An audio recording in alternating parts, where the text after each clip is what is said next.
Breaking news, at least one person is dead after a multiple vehicle crash in Fort Myers. We'll tell you what investigators just shared with us. Plus, would you like to see more roundabouts in Cape Coral? It's a topic up for discussion today. The areas you could see a new traffic pattern. And flying more people in and out of the Gulf Coast. We'll take you to the airport as a new expansion officially takes flight. Breaking news here at 11. We are working to learn more from Florida Highway Patrol about a deadly crash in Fort Myers. The crash happened along Gladiolas Drive and Maida Lane around 7 o'clock this morning. At least one person is dead. LCSO says 3 vehicles are involved. We have reached out to Florida Highway Patrol to try to get some more details. We'll keep you updated once we learn more. More breaking news. For the first time in 4 months, inflation in the U.S. cooled off. The Consumer Price Index rose 2.8% in February from the year before. The Bureau of Labor Statistics says that's less than forecast and slower than the 3% annual rate in January. Economists say lower gas and grocery prices were major factors that helped bring down the inflation. However, the Trump administration's trade war could cause consumer costs to rise in the near future. A roundabout just kind of automatically slows traffic and allows more vehicles to actually go through than if there was a light there. From your Cape Coral News team, the Cape Coral Committee of the Whole is meeting right now, and they're discussing where 4 new roundabouts could eventually be installed. The 4 proposed locations are there on your screen. 2 are along Northeast 24th Avenue. The other 2 are located along Old Burnt Store Road. Gulf Coast News reporter Mercedes Martinez is in Northeast Cape Coral to explain the next steps in this process. Instead of just stop and go, it may just be a continuous flow here on Northeast 24th Avenue and Diplomat Parkway. Cape Coral's Committee of the Whole is considering adding 4 new roundabouts in Northeast Cape Coral. I will support that, especially, as I mentioned, because of the storm issue and not having power and it being much safer. And then just, you know, if you look at the data, it gets more traffic through. It gets more vehicles through.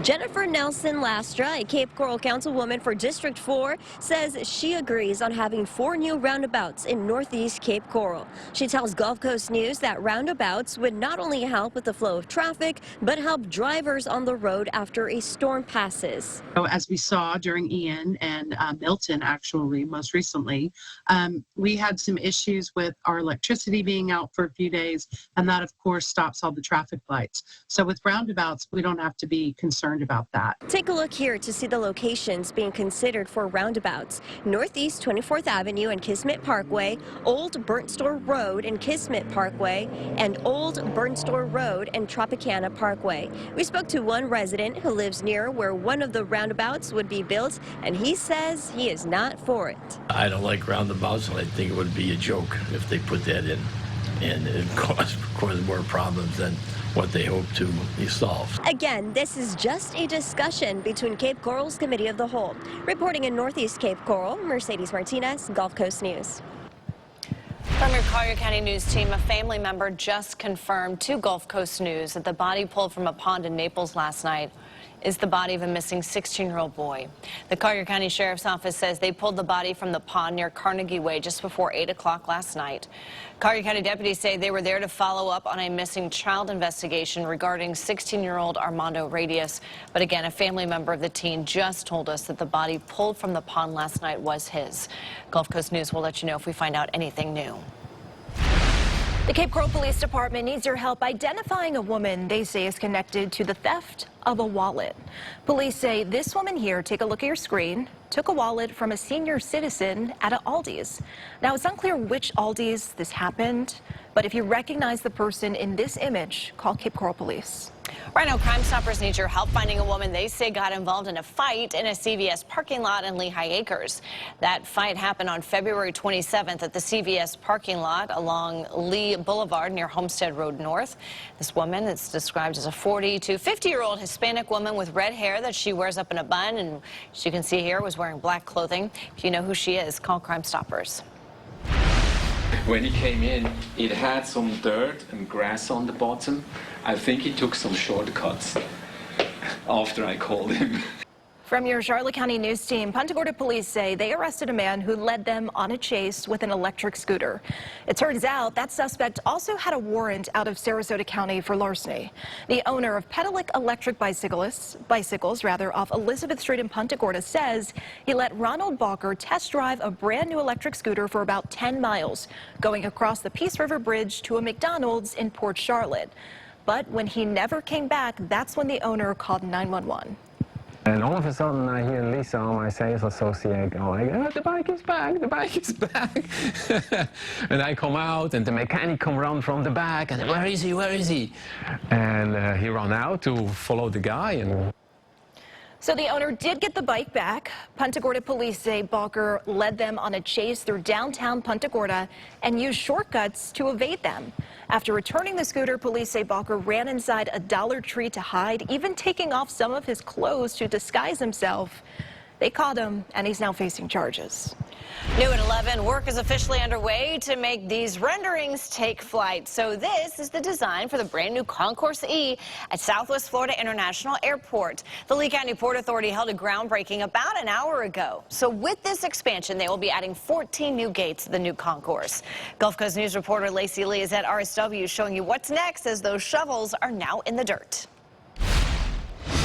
This $1 billion expansion project is welcoming in 14 new gates as well as the new Concourse E, giving you more access to fly in and out of the Gulf Coast. And today, Lee County leaders broke ground on the new Concourse E expansion. With the Gulf Coast booming, more and more people are moving and traveling to the area. The airport hopes that this new project will help them meet the demand. Lee Port Authority says after seeing more than 11 million travelers last year, this expansion is crucial for the airport in the region. And take a look at these renderings for what the airport is hoping to accomplish. According to the airport's website, plans for phase 2 include a new ticketing lobby and bag claim area with the infrastructure to support 19 gates in the future. Getting this project done hasn't been all smooth sailing.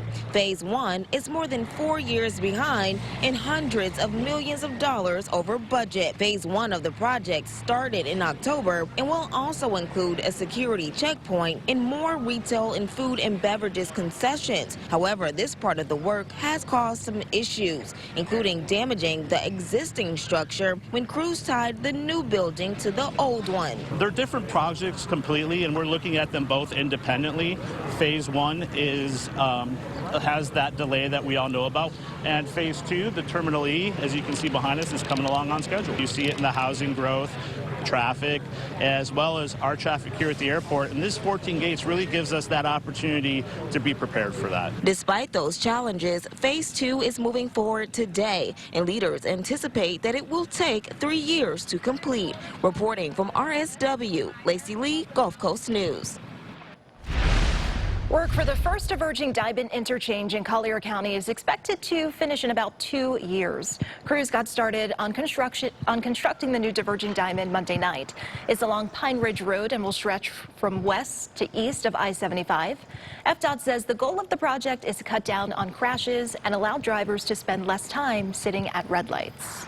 I mean, so they can do a divergent or whatever the heck they want to do, but that's just a Band-Aid.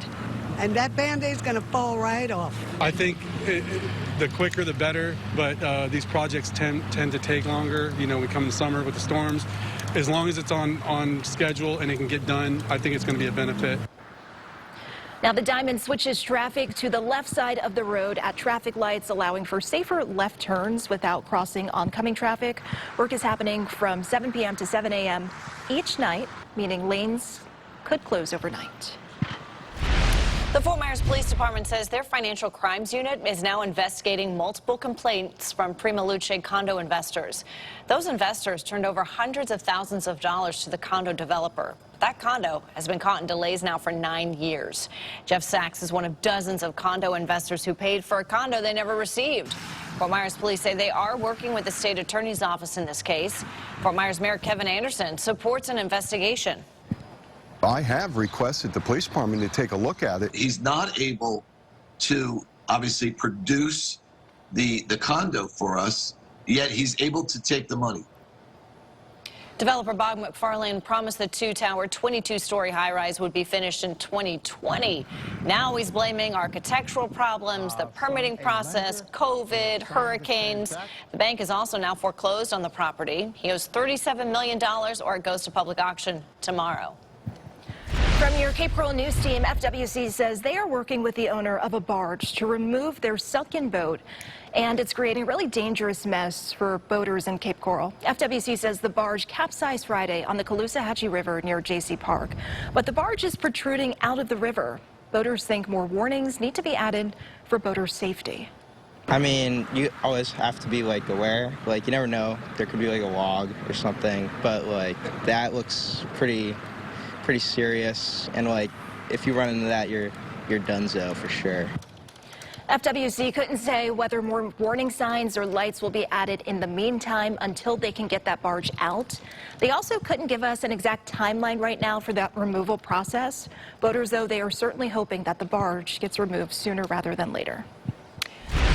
One more win, one step closer to putting on some dancing shoes. We'll tell you what's next for the FGCU women's basketball team. And a big mission at the International Space Station. We'll tell you what's at stake ahead of tonight's Crew 10 mission. And get ready for a big warm-up. I'm tracking how close we'll get to near record heat later this week.